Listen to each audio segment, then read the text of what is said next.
Okay. Hi, everybody. Welcome today to the second of our panel discussion as part of the Fashion Open Studio series at Mercedes-Benz Fashion Week, Berlin. Today, we are discussing relationships, catalysts, and people who inspire change. And we're going to have a conversation with a focus on relationships, the unsung heroes, the unseen technicians, workers, and people behind the scenes without whom the fashion industry wouldn't function. I'm Tamsin Blanchard. I'm the curator of Fashion Open Studio, which is a fashion revolution initiative. And I'm going to start briefly by just drawing your attention to the Fashion Revolution Manifesto, which, if you haven't seen it, it's really worth having a look at and maybe even signing if you agree with it. But Fashion Revolution Manifesto Point 4 says, fashion respects culture and heritage. It fosters, celebrates, and rewards skills and craftsmanship. It recognizes creativity as its strongest asset. It says that fashion never appropriates without giving due credit or steals without permission. Fashion honors the artisan. This seems central to our discussion today. So I'm happy to welcome here today Sydney Nakwama, the founder of Emeka Suits, which is an upcycling tailoring brand in Berlin. Priyanka Munyapa from Grandma Would Approve, which is an artistic and creative upcycling brand based in India. And Monica Moisin, who founded CIPRI, which is the Cultural Intellectual Property Rights Initiative, which brings a legal framework to communities of artisans to protect their cultural heritage and to highlight the importance of their work and their textile heritage. Welcome, each of you. I'm just going to ask you quickly if you would introduce yourselves and tell us a little bit more about your work. Let's start with Priyanka. Okay, hi guys, I'm Priyanka Munyapa. I am a designer and a photographer based out of Bangalore City, all the way down here in India. And I started Grandma Would Approve with my best friend about 2.5 years ago. We basically saw there's a lot of dumping that happens in India, especially with old clothes and secondhand clothing. So, because we saw that there was such an excess of material in the country currently, we felt like it was kind of in our duty to start reworking on it and reusing these garments and upcycling them so that so that the wastage doesn't happen and at least these garments get a second chance at life. So this is why we started Grandma Would Approve, and it's basically based on the philosophy of our grandmothers. And yeah, it's really rooted in our culture because in India we have the hand-me-down culture is really prevalent here, and because the families are so large, so it's something that's a very big part of our culture as well. So for us, that's really important to take the old and make it relevant for today's age. So that's us here. Great. Yeah. Thank you. And it's Yeah. really, really wonderful for you to have you making your European debut here Yeah. as Thank you part so of much. the showcase. And if anybody hasn't already, please do check out Grandma Would Approve and Emeka Suits on Fashion Open Studio. You can go to the website and you can have a look at the showcase and the exhibition and the videos on there, which are great. So Sydney, tell us a little bit more about you and your work. Yeah. Hi, my name is Sydney Wakama. My second name is Emeka, so it's not wrong if you say Emeka. People call me Emeka all the time. Yeah, I'm the founder and creative director of Emeka Suits. And what we do is that we work together with tailors in Kenya with whom we create clothing, mainly these suits that I'm wearing right now, from old materials that come from the global north. Those are the materials that people throw into the second-hand bins, right? And they get sorted, and then they get pressed, and like the good stuff stays in Europe, and the bad stuff gets shipped to the global south and ends up on like big piles and creates a lot of waste and also destroys a big, textile market. A lot of tailors go out of work. So what we are doing is that we conquer this a little bit by, providing opportunities to local tailors and making something out of this basically waste material that is flooding the African markets. Yeah, that's what Emeka is about. So interesting that you're both working with secondhand waste materials, but very, very different outcomes, which just shows how important the creative process is in all of this. Monica, tell us about your work. You're not a designer, but you do a lot of work for and with designers and the artisan community. Tell us about a little bit more about you. Thank you, Damson. I'm not a designer, but I always say there's design thinking in everything we do, basically. And as a lawyer, although I'm a lawyer and I have a legal background, I design systems that would help the textile and fashion ecosystem thrive in a world of well-being and cultural sustainability.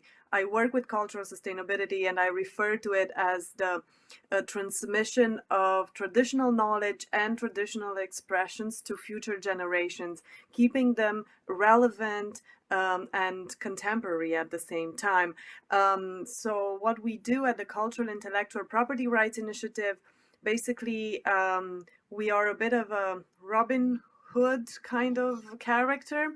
We try to create a legal system that protects the rights of indigenous people, ethnic groups, and local communities. These types of rights are not necessarily recognized in many countries. So we try to create new types of rights. We call them cultural intellectual property rights, and we think the fashion industry, the fashion and textile industry, is the go-to or the major supporter, the major impact creator in the space, impact investor in the space, if you want. So we believe a lot in these ethical and co-creative relationships between artisans, between local communities, and the fashion and design ecosystem. Mm-hmm. Okay, great. Thank you. What a fantastic group of people. I think staying with you, Monica, I'd like to ask you about your grandmother and the link that she made apparent to you that was linking to your cultural textile heritage and why that's so important to you. I think my story, it evolved a little bit around both my grandmothers, both my maternal and my paternal grandmother. My maternal grandmother was a lawyer, and as a very young kid, I always wanted to be a lawyer like her because I was impressed by her outfits. She has always been very, very elegant, and always everything she wore was tailor-made. At the time in Romania, there was no textile industry similar to the fast fashion system.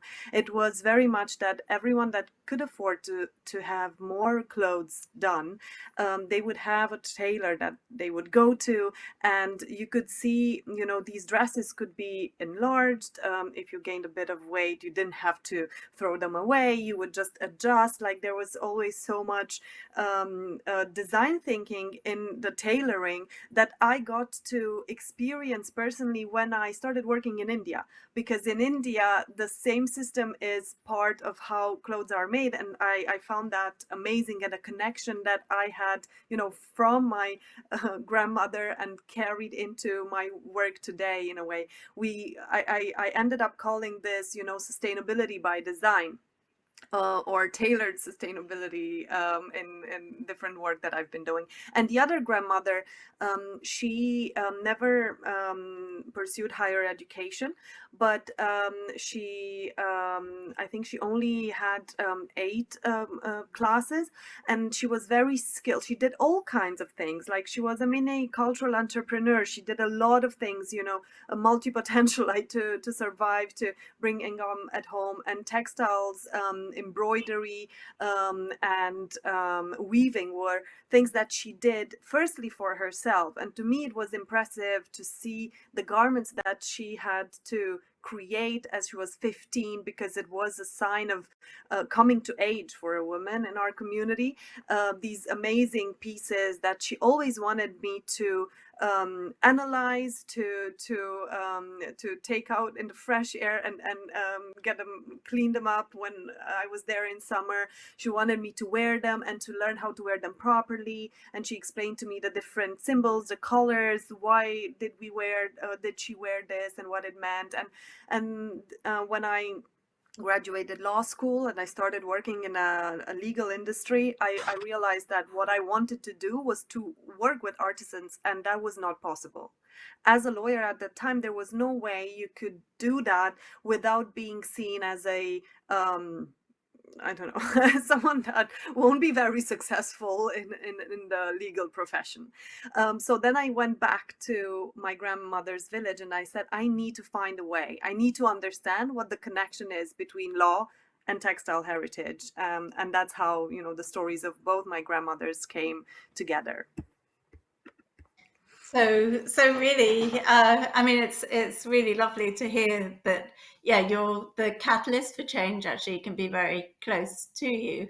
And Priyanka, obviously, grandma was the kind of inspiration really behind your brand. Was that your grandma? Unfortunately, I have a little, of course, she has a very interesting story, but I have a sadder story to this.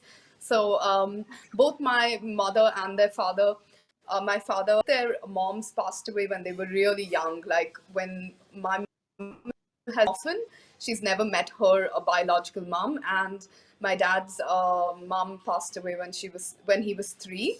So because of that, the question, would grandma approve, has been something that's been very important for me, because I've had this huge part of, like, let's say, even my family, like my parents' history, like almost wiped out. Like, we have no idea who these people were, what they liked, what their interests were. We have no idea. So for me, that question of, like, would grandma approve? Would she, like, would this be something that grandma would agree with, or so that was my perspective through which I approached the brand. And then my partner, however, Anugrah, he has a very close relationship with his grandmother, and literally before she passed away, he was holding her hand and she left. So for him, he had that very strong relationship. So for him, he knew that his grandma would approve, and for me, it was always the question, would grandma approve? So when both of us kind of came in together to start the brand, it kind of fell into place with those two perspectives. Like, anything we would make, I would be like, would grandma approve? And he would, say, yeah, I think she would. So it's kind of like, in some way, we internalize the voice of our grandmothers and kind of speak like, they have taken over us. It's almost like that kind of a feeling. And so for me, that was very important, that I would still, like, channelize the feeling of having a grandmother, or the feeling that there is someone out there, my guardian, who's, like, looking after us, or taking care of us, or taking care of our well-being. So it kind of comes from that place as well, that it could be. So I'm always fascinated by meeting people's grandmothers. I'm fascinated by sitting and talking with them, and I think it's so lovely. And so for me, the brand was kind of my way to fill that gap of not having grandmothers. So that's the relationship I have with it. Yeah, I Yeah. love the idea that grandma's approval really is a set of values that you work by and that have really kind of created the purpose of your brand, which is Exactly. really lovely. Yeah, and Thank you. Sydney, I mean, you have family. There's family kind of catalysts really in your story, aren't there? Your cousin, is that correct? Yeah, yeah, that's correct. I don't have a grandma story, which is like I feel left out now. But yeah, Yeah, I I didn't have a want to ask you cousin. directly because it's personal.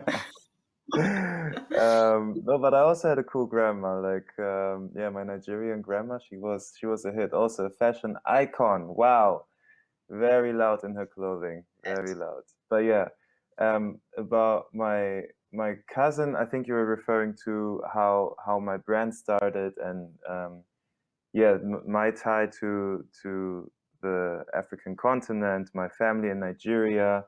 You know, I was there to visit my family basically, and yeah, we were sitting there with my cousin. My cousin is a very educated guy, very clever, very willing, has a lot of drive, and you know, I asked him like, "What do you want to do? Like, what's your next move? What do you want to, you know, make?" And he was just like, "It's difficult. There are not many opportunities here. There, you know, it's things are difficult." And I know that, and I see that because I've been there many times now.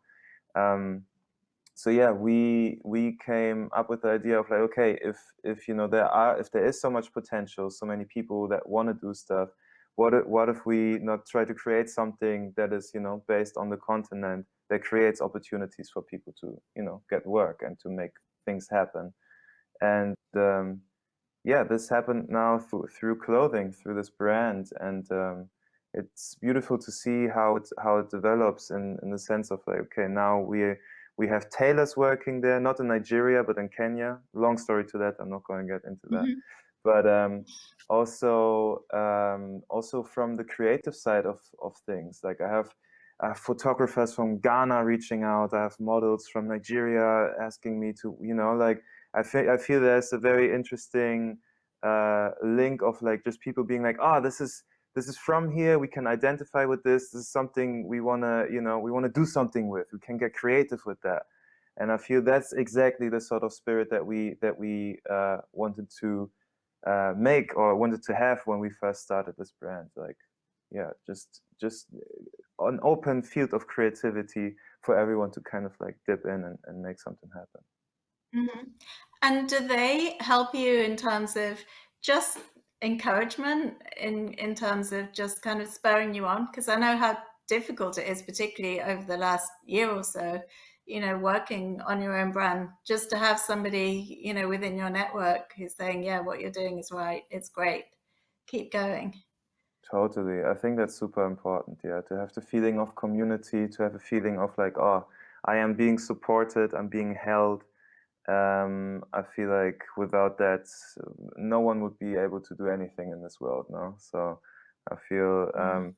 the sort of support that I feel from the African continent, but also from the people in the diaspora is amazing. I'm very flattered. Yeah. Yeah.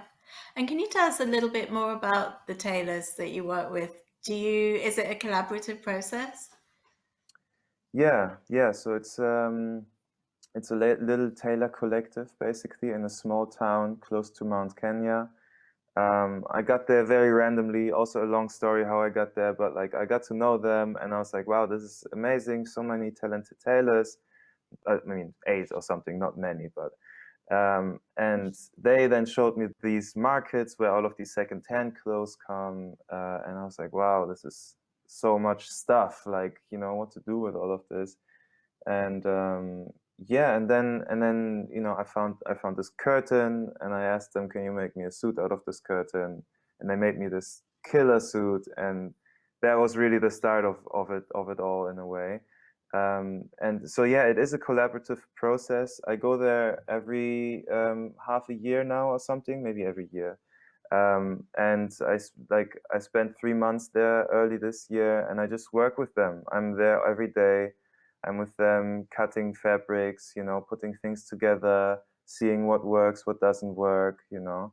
I feel to put in this sort of time and energy to be involved in the process and to be involved with the people is so much more valuable than just, you know, whatever, printing out a pattern and sending it off to Portugal, where, you know, some huge industry of like, you know, hundreds of tailors. They put it together and it's done, and no one really knows who, you know, who designed this, who is behind this, like what are their lives like and stuff. So I feel the sort of brand that I want to build is should feel more like a family than a company.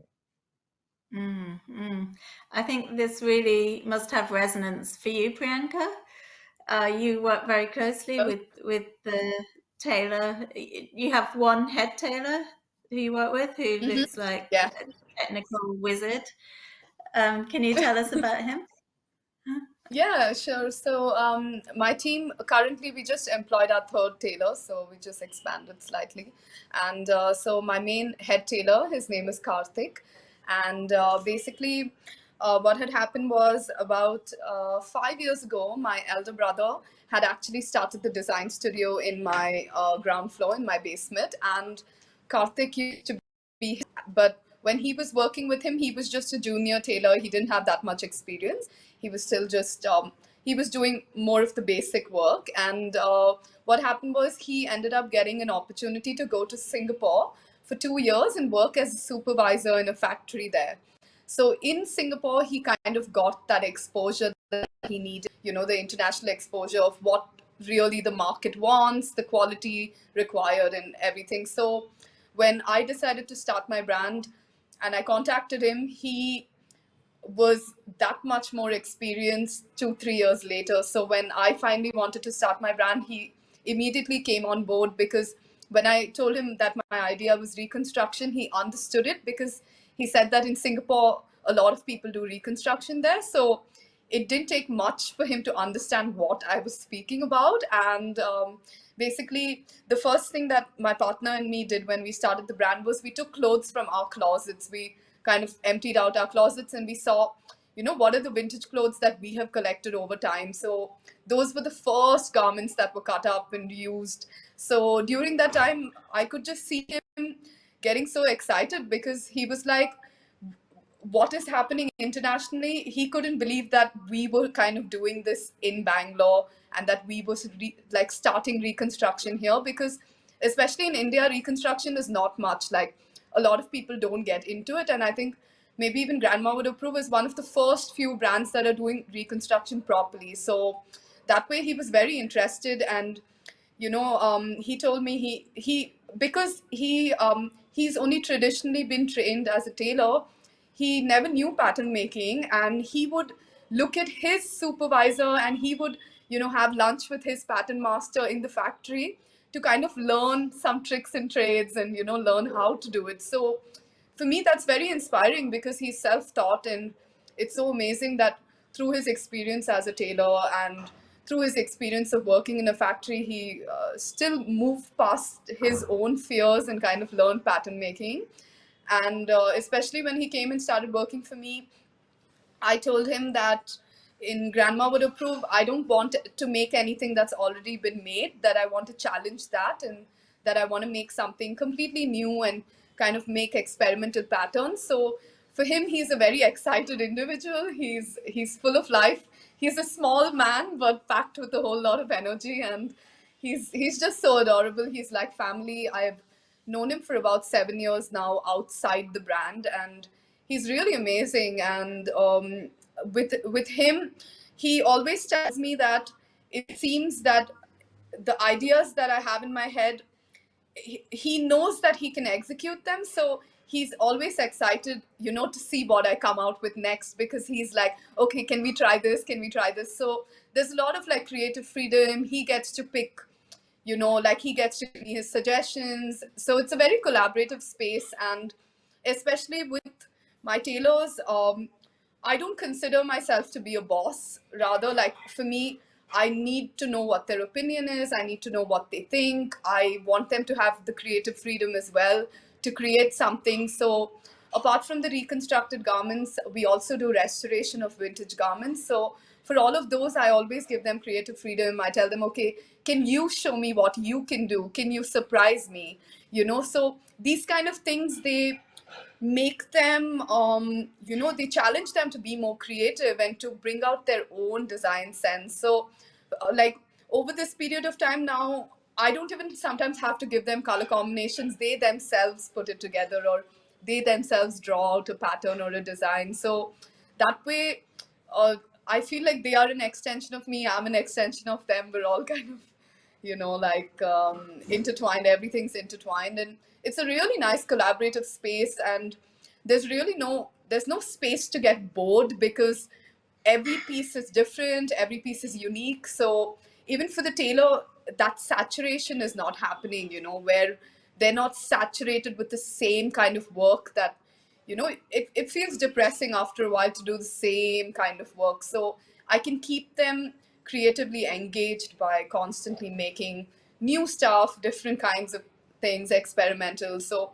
that way, yeah, it's a very nice collaborative space, and we really get each other, and and they understand the concept of the grandmother, and they understand. So even for them, they never thought that they would ever look at old clothes the way they do now. And in just a year and a half of running the brand, they've completely changed their perspective towards old clothes. So even for me, that's really amazing to like see that.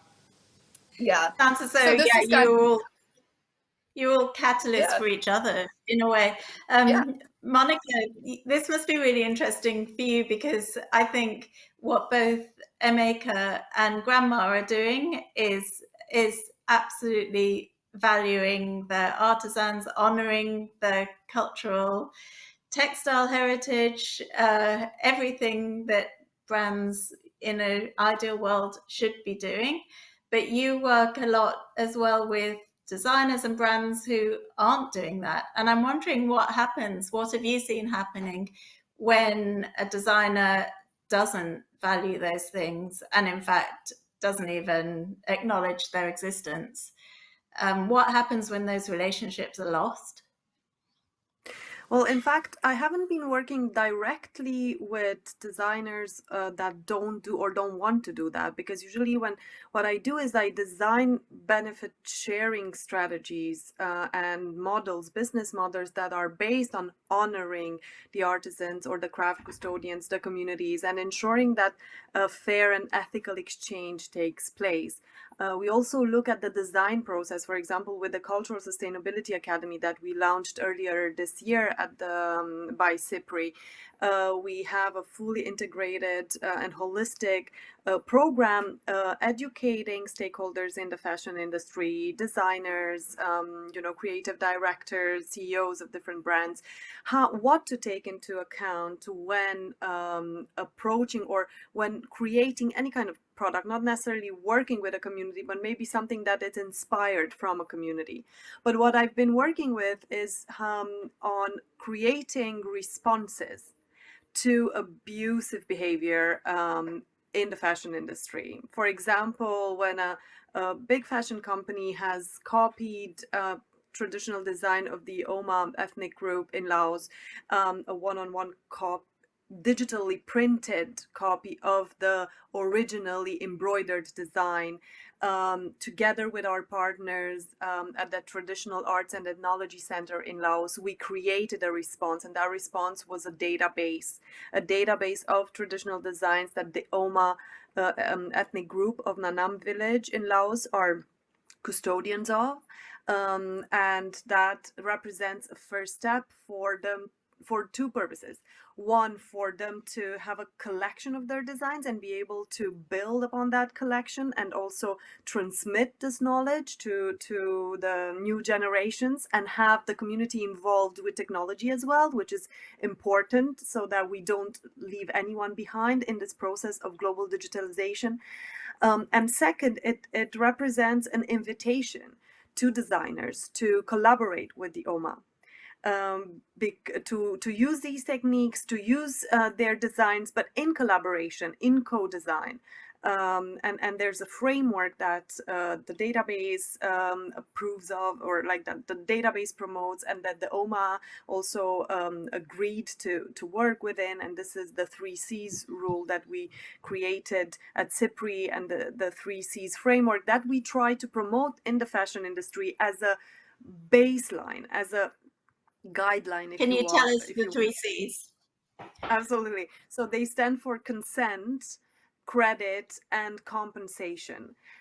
Consent means the obtaining the free, prior and informed consent of community representatives or artisans themselves, whatever you want to engage in a collaboration, so that but this free, prior and informed consent means that they know what the purpose of the design is, they know what your business plan is, they know, they have the information to take a fully informed decision, and nothing is being withheld from them, or said, yeah, we want to research this, and in the end you commercialize it at large scale and they get nothing from it. Then acknowledging the source of inspiration, so the origin, the community that it comes from, the artisan that it comes from, and compensating financially or sometimes non-financially, so with additional forms of compensation, if that is the case. Like many people forget, for example, that even doing research, like doing the research in certain communities, is also or should be compensated in a way, because we take knowledge and we then use it and distribute it, and often, or there was a time when these communities were not aware of what can happen when this knowledge is being disseminated further outside of the community. But now we live in a time when communities know, and they become, reticent also to sharing their knowledge, because there's no framework that also guarantees that they are protected and respected as they would feel they deserve. Mm-hmm.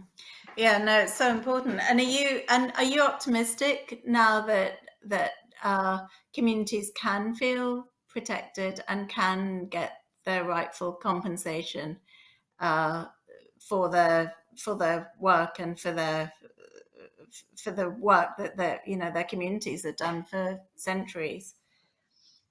I think we've seen a lot of change in the past years, at least since I can only speak from my experience and the time that I've been personally invested in this work and cause, and that is now a little bit over 5 years. And in this time, at the time, we had conversations about consent in the fashion industry, but at a very limited level. There was never, do artisans have to consent to, or it wasn't a conversation that we had in a fashion space. And now we talk not only about cultural appropriation and polarizing views on that, because it's not something that you can say yes or no, or it's not something that you can say this is the limit, clear limit between misappropriation and appropriation. In that sense, can have positive effects if it's done in a form of borrowing values, borrowing identities, if there's a context that it's explained, if we think until I call it always till the last consequence. What happens to the last individual involved in the supply chain? What can happen to these people? We have to take that into account. So now we are thinking things a lot more through. There's more transparency, there's more openness. We start to understand that it's an ecosystem mentality that we need to have, and it's not about competing on a market. We have to collaborate, and that's the only way that we can transition, that we can sustain this industry itself. That we need to create synergies between fashion and craft, that they're not separate things, that textiles exist before trends, and that cultural identities will always be trendy, because we need to belong, and we need to have an identity. And it's very interesting what's happening now. So I'm very hopeful. I am hopeful, otherwise I couldn't be doing this for so long, because there's been so many hurdles, and so many times I heard, this is never gonna happen, and I refuse to believe it. So we are disseminating, this framework. We are encouraging people to reach out. We are encouraging people to apply it to their businesses, and when they apply it, to communicate that they, are complying to it, or that at least certain elements of the framework are respected, and asking the bigger players to also commit to proving that consent, credit, and compensation is, part of their supply chain, or is considered when sourcing and when collaborating with different stakeholders. Okay, yeah, no, it's brilliant work that you're doing. And it makes me think, actually, Sydney, just talking about cultural identities, I was thinking about, you've talked about when you started out that you were looking at African wax cloth, batik wax cloth, and you purposely decided not to use it. Can you tell us a little bit about the research that you did and what you found from that? Yeah, sure. So what many people associate with African fabrics, this wax print, Ankara fabrics, they have many different names. Very the colorful pattern stuff, right, that everyone knows. Yeah, we first started working with that. That was back in Nigeria, back with my cousin. We started to make some shirts from that, you know. Oh, cool, oh, nice. But I was like, okay, where does this actually come from? Who is this actually benefiting? And as I did my research on that, I was actually quite surprised that I even grew up in the thinking that these are, you know, traditional African textiles. My dad used to wear it all the time. You know, all of my aunties, my grandma, everyone, like everyone wears this. But if you go into the history of it, it actually comes from Bali, Indonesia, and is you know, the batik. They used to use wax to create patterns on fabrics, and when the colonizers came, in this case the Dutch, they basically took this sort of you know, way of altering the fabric. They industrialized it. They, you know, built machines that could do it way faster and way bigger, basically, and started to sell this to the world. So yeah, again, it comes from a colonial history. Interestingly enough, though, it didn't really catch on in the rest of the world, because people were like, "Whoa, this is a lot of pattern, a lot of color." You know, like especially Europeans, like this too much for the people. But African people were in love with this stuff. So yeah, what you see now as like part of also like the African identity in a way, is actually, you know, going way back to colonial history, to the Balinese craftsmanship, um, that got, you know, then transformed and ended up to be this product and this cultural identity, or like, yeah, how do you say that, like a piece of cloth that holds cultural identity in the way how we see it today.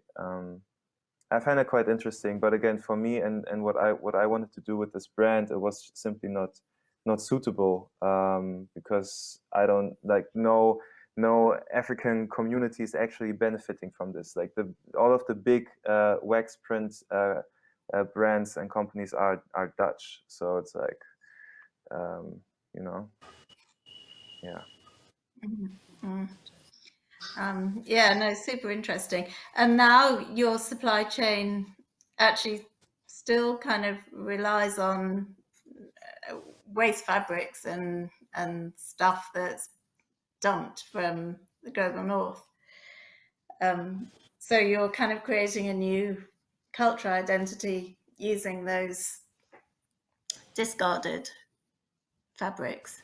Yeah, I like that, to create a new cultural identity, because in the end culture is always moving, no, it's nothing stagnant. So for people to be like, oh, if this is not real African fabrics or something, I'm not going to wear it anymore, like it's not that easy. Like things develop over a long period of time. People assimilate to, you know, whatever it is that is available to them. And yeah, and in that sense we are all part of shaping culture and creating cultural identities. And yeah, and I think with my project now, what I'm aiming at is to create an identity around what it means to wear something that is considered waste, and that, you know, make it look cool, and create an identity around that where people feel like, oh, this is something I want to be part of, this is something I can identify with. I want to have that as like my uniform, you know. So Mm. yeah, I think it is an experiment we're all constantly doing. Like, what can culture be?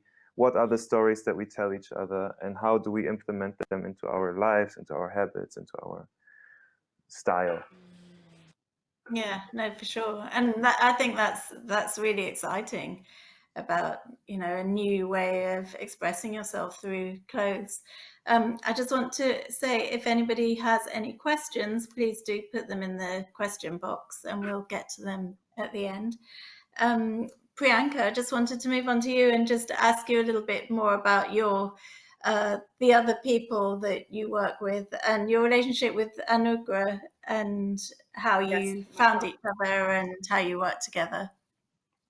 Yeah, so currently our team it's a really small team. We basically do everything, and so I have three tailors. I'm the design head, and Anugrah is the creative head, and he's basically been one of my closest friends for about 9 years now, and. He's not from Bangalore, but he moved here about 10 years ago to study, and we actually met at a photo shoot. I had seen him hang out with a friend of mine, and I felt he was really cool. And I basically contacted. I said, "Can you please give me his contact? I want to shoot him for a photo shoot that I have." And so that's how we became friends, and we haven't stopped being friends since then. And he's basically a fashion stylist, and that's his bread and butter. So because he's in fashion styling, he knows how much wastage really happens in the industry because of the photo shoots. They go and they buy something, they never use it again, and it's kind of just dumped and wasted. So he was also feeling that pressure, that what is this? Brands are always, giving us a styling budget, making us buy the garments, but once it's bought, it's not used again. It's just discarded. It's thrown away. So he knew that he was a part of this kind of wasteful culture. So one day we were just sitting on his couch in his house, and we were talking about the vintage scene in India. We were talking about how reconstruction is not really a thing. Nobody is really doing much with it, and we were talking about the hand-me-down culture within our families. How because we have older siblings, garments are always getting passed down to us, and how uh, because of because we're much smaller in size, like compared to our siblings, like we'd always snip the garment on two sides, tie it up to kind of make it fit us better. So we would always do these little things,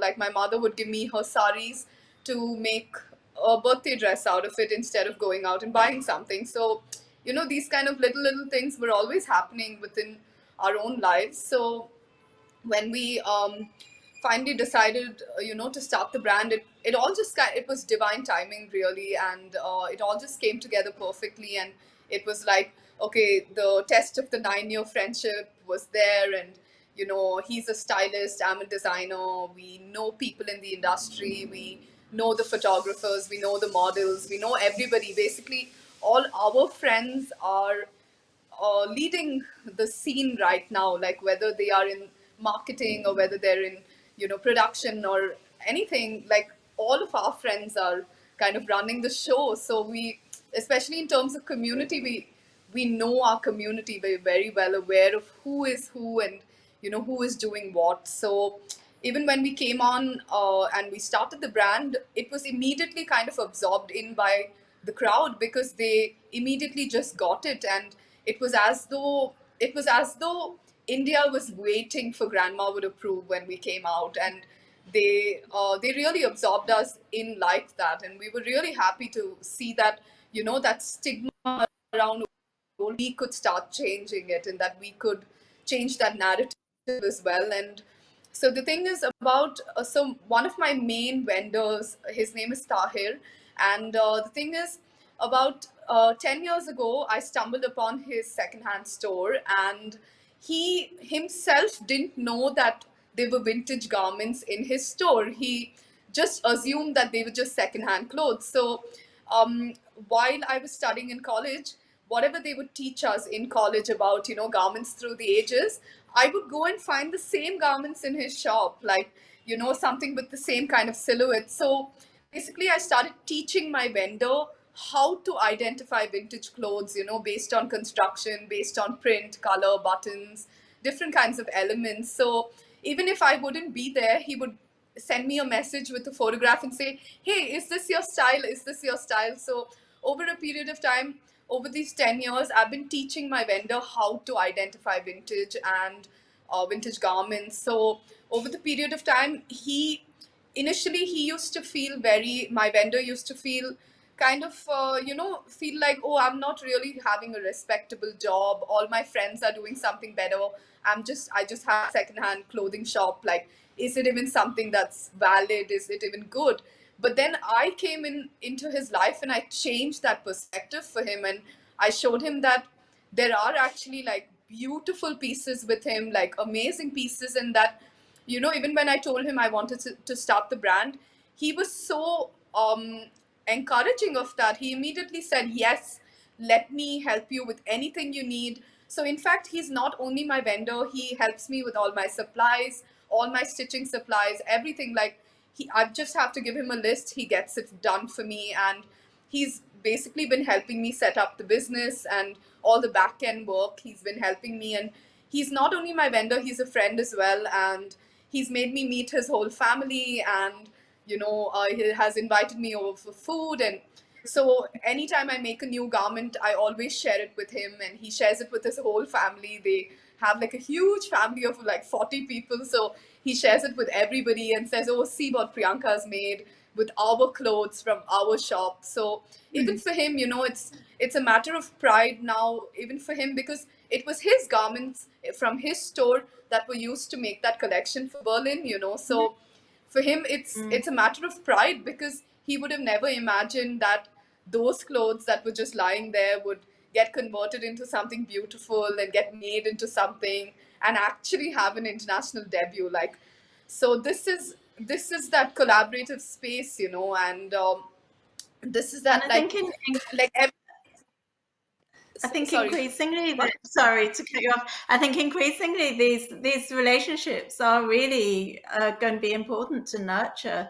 And Sydney, do you have a similar relationship with any of your vendors? Do they know what you're looking for? Have you kind of created those kind of networks, or do you go out and hunt for your raw materials yourself? Yeah, I mean, on the markets, people know us by now. Like when we go to the markets, they see us and like, the guys that buy all of the curtain materials. We're like, yeah, we're back. Like, so yeah, it's a personal connection for sure. Some of them, it's just beautiful to see that, even though we are still a small brand and we spend small money compared to whatever big brands, we're still having an impact directly on people's lives. Like there's this woman called Mama Emanuel. She is called Mama Emanuel because she's the mother of her son called Emmanuel. And like I go to her store like every week basically, and we always buy something from her. And one day, Emmanuel was there, like her son, and she said, "Look, you see him? You put him to school this month. You put him to school this month." And I was like, "Wow, crazy!" From the few fabrics that we bought, to make these items, to now a kid like having education. This is amazing. Yeah. Yeah. That Yeah. is what a brilliant story. Absolutely love that. Yeah. Yeah. We're running low on time, but Monica, I just wanted to ask you if you had any thoughts on this, and also if there were any other connections that you've made that have really helped you or are helping others to make change. I think what we see from both Priyanka's and Sydney's examples is that when you have a small scale production and when you focus more on the value that you communicate, the processes that you communicate, the people that are part of the supply chain, the general satisfaction and level of happiness, enthusiasm, and profitability in the end, because you cannot it's not that kind of money wouldn't make you as happy as you are knowing that you've put someone to school and you know exactly this is Emmanuel. You see Emmanuel in 5 years from now where he got to. This is amazing. If we can have this kind of feeling, if we can communicate this kind of energy to the whole system, this would just make the world thrive. And this is what what we do in a way by working or trying to change the system in a way that they recognize all the individuals across the supply chain, from the artisans, whatever tribal communities, to tailors and other stakeholders across the supply chain, as knowledge partners, as family. When it's not good for them, it's not good for you. When you start to feel this kind of connection, this ecosystemic connection, and I think it's beautiful, and I think it's amazing that and these stories should be communicated more and more. I think this is what I love about these projects, that you know about the person who has the vintage store, and you know about the lady whose son, and I think these are the stories. I love to wear these stories, as I wear stories from people that I work with, and I know what Gaurav thought when he created this, and I know the personal stories of the people. And for me, this is how I like to dress. And I think in time, our mentality as a collective will change, and we will love to wear stories again, because this is how it was, right? Like, all the embroidered garments of my grandmother were stories that she wove. She would spend months, weaving those and embroidering them. And those were stories, memories, struggles, challenges. And it's when we think of the world like that, and of clothes that we wear like that, I think it makes a very big difference. And in, the people that I work with, they all have these kind of stories. One beautiful story is this Mahila print project that we created in Bagru with Jeremy Fritzhand, who was an American student who moved to Bagru in India, close to Jaipur, and set up this collective. Was called. And when we met in 2019, he had started this project. He wanted to see women artisans co-designing with designers. So our third partner in the project, Petra Valentova, she's a designer, and she works a lot with different kinds of block prints, and she has her own brand, Imprinted Story, and she started doing these educational workshops with the women artisans to just spark creativity a bit. And she said, okay, we have all these different blocks that it's the same kind of symbol that has been carved for ages. But what if we carve something that you come up with, and they designed, the logo of Mahila print is a hand, and it's Sushila's hand, one of the women, who just was like, oh, I want my hand to be carved on this. And it's an amazing design, and it was so successful. And the model that we created was that, the industry is so afraid of saying that artisans actually are creative and that they have design knowledge, and there's design thinking in there. So we made a model that is based on that, where the IP holders are the women artisans. And when you source fabric from Mahila print, there's always a royalty fee that goes to the creator of the design. And that is one of the women of the collective. And obviously, besides that, you have, all the production costs, but on top of that, you have this royalty fee. And this was something that was like, when we went there to do to sign the agreements with the women artists, they just didn't understand, how do you get money for not working? Like, how is that possible? What is that?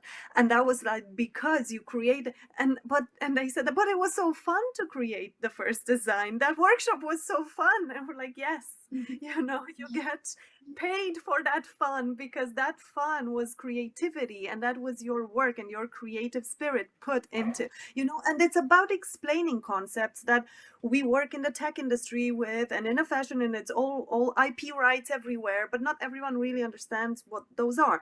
So then we tried to translate them into a business model in the textile space, and that was one of the most enriching experiences for me, because I also didn't understand, how do I have to communicate my legal knowledge to the industry and the stakeholders here? I think I was a lot more activistic and a lot more, maybe a bit more, there was more legalese in my language when I started a couple of years back in 2018, when we launched the initiative. And now I found a way I realized that as a mediator and as a facilitator, I have to speak both languages and immerse in both realities, and they helped me do that to a great I think extent. that's so important. Yeah, the language, and I love that idea of wearing these stories.